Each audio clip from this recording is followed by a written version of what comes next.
கோல்டா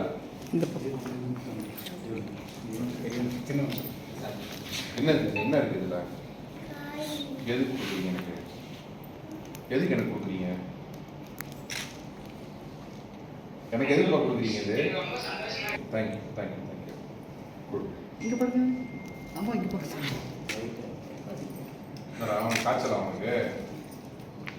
சரி, இது பப்ளிக் ரிலீஃப் ஃபண்ட் டேரக்டாக போனோம்ல இது? ஆமாம் சார். பிஹெச்சி கொடுத்து பண்ண சொல்லிடலாமா? Right, okay.